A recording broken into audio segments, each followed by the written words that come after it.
You and your now wife were selling necklaces out of a van. You were living in the van. Were you real beach bums? We were entrepreneurial. I mean, we were making money. Entrepreneurial beach bums. Selling bead and shell belts out of a 74 Volkswagen bus is anything but being a bum. That was pretty cool.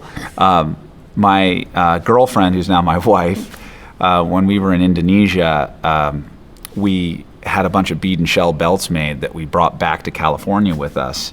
And we spent 2 months driving up and down the coast of California selling these belts out of my 70s Volkswagen. And it's literally served as the seed money, the bead money for Gopro. I sold about $10,000 worth and used that to help start the company. What up, guys? It's Jerome from h4hustle.com, and in this video we see the founder of Gopro, Nick Woodman, talk about how he funded Gopro in the early stages. Let's get into it.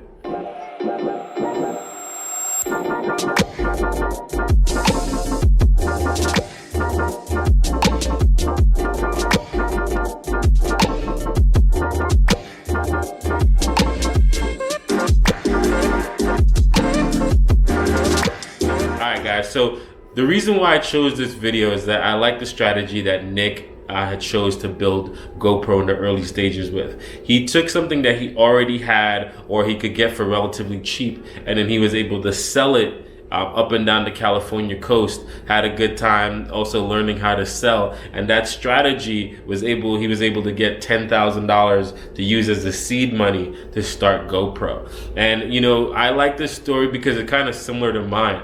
When I first started my cleaning company, I didn't have the funding that I needed to actually start. So what I did was I went down to Manhattan, where I lived in New York City at the time, and bought cheap perfume and cologne for like $5 to $10.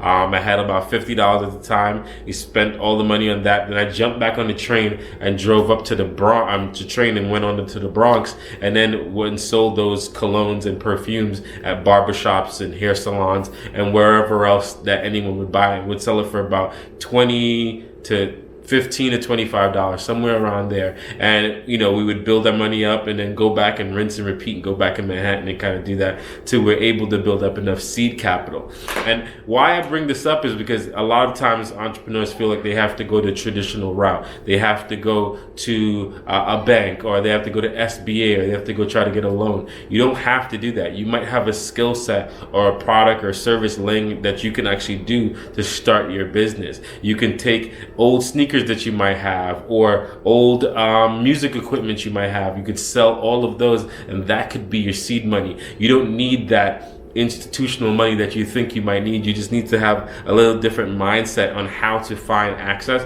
to different sources of money. And the best way to do it is to take something that you already have, sell it on the open market, and get the money that you need to start your seed money. The great part about that is that you're actually learning how to sell, which is going to be a massively important skill in any business. And also you're going to just almost get your wheels rolling into what the company you want to have started. I used perfume to help build up like $1,000 to then start a cleaning company, and then that skill set that I learned from knocking on doors and selling perfume was the same skill set that I used to go get my first sets of clients out of my cleaning company. So guys, if you found value in this video, please hit that subscribe button, please hit that thumbs up.